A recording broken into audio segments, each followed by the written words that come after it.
Okay, we're continuing with the book here, Prevent and Reverse Sleep Problems by me, Pete Rogers. We're on page 117 from the summary list of ways to sleep better. What about EMF? EMF means electromotive force. So electromotive force could be things like Wi-Fi, holding your cell phone next to your head.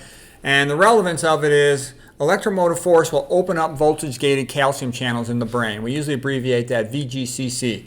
When calcium comes into your brain cells, into your neurons, it causes activation of the brain cells. So the effect of EMF is a mild stimulant effect. So if you have a choice, and many of us don't, it's better to hardwire your computers than to Wi-Fi them in your own house or to turn your router off at night, for example.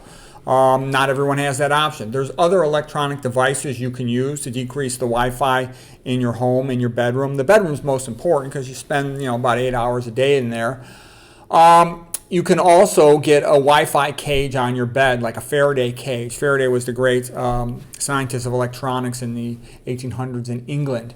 Okay, excess EMF can also open up the blood-brain barrier, causing increased access of toxins to your brain, like postprandial LPS and LTA, bacterial endotoxins, especially if you're a meat eater and you eat processed food.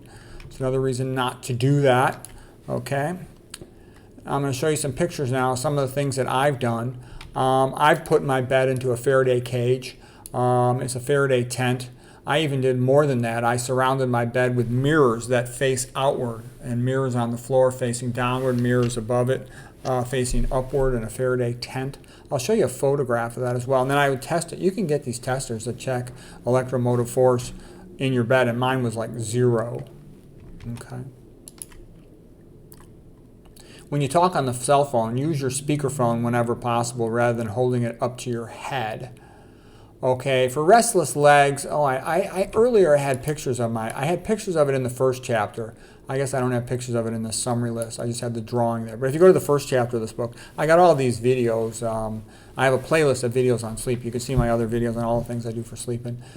If we got restless legs, analyze your habits. A lot of times when I seated in a chair, I'd have my feet on my tippy toes, so to speak, and then my foot would hurt at night, or I'd get cramps in it. So I stopped doing that.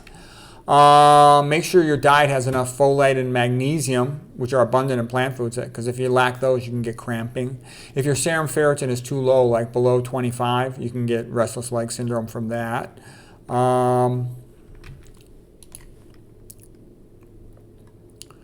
What about red light? Well, red light, is not as bad as blue light at night, but you want to minimize all light. Okay, all light is bad at night. Let's see here. Red light is good in the day. It has a little beneficial effect on your mitochondria, and that's good. And green leaves from trees, biophilia. We love nature and green because it reflects the red light to us and gives us energy, because the red light penetrates the body. I went through this earlier in an earlier lecture on the light components from the same book. Red light and infrared light have long wavelengths. They go all the way through your body from front to back, and as they pass through your body, some of it enters your mitochondria and improves mitochondrial function so you can make energy more easily. So that's the beauty of it, okay? It's the short wavelength light, like the ultraviolet light and the blue light, that has more of an effect that'll cause a sunburn. You can block that, though, just with a shirt. All you do is wear a shirt like a lawnmower guy. They wear a sombrero and a long sleeve shirt. You can block ultraviolet light. Okay. I changed out all the light bulbs in my house for incandescent bulbs rather than fluorescent bulbs. Okay, and here's a nice painting of the Fountain of Youth by Lucas Cranach, the German artist from 1546. They come in on one side, they're all old.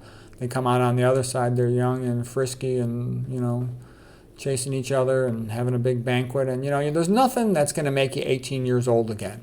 However, the best you can do to keep your arteries open is low-fat vegan diet. If you would have asked me 30 years ago what I think of vegans, I would think they're a bunch of low-life scumbag, tie-dye shirt, Grateful Dead, hippies, MJ smoking, weasel scumbags. That's what I would have thought. I didn't know anything about them.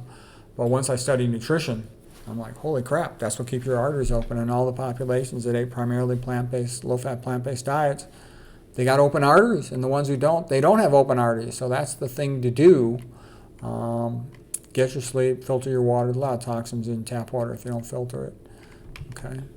Get your exercise because it helps you sleep and it maintains your tone. with muscle fitness, it's use it or lose it. You want reverse osmosis, filter your water. I got a whole bunch of lectures on why you filter your water, the aluminum, the fluoride, the estrogenic chemicals, the other herbicides, pesticides, etc. You want to get that stuff removed, the heavy metals. Low-fat vegan diet should also be 100% organic, no oil, no sweets, no caffeine. Caffeine's bad for you. It lowers blood supply to the brain. Okay. In the end, what you kind of want to do is live like Adam and Eve, but keep your indoor heating and plumbing. This is my favorite Adam and Eve painting by Jan Bruegel, Peter Paul Rubens from 1615.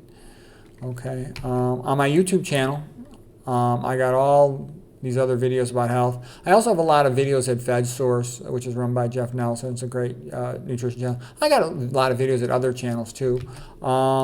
That's going to be it for today. Next time I'll come back, I'll finish up some stuff from this book. I'm going to have a whole section on productivity hacks, but that's not the same as sleep, so we'll talk about that in the next lecture. I hope you found this helpful.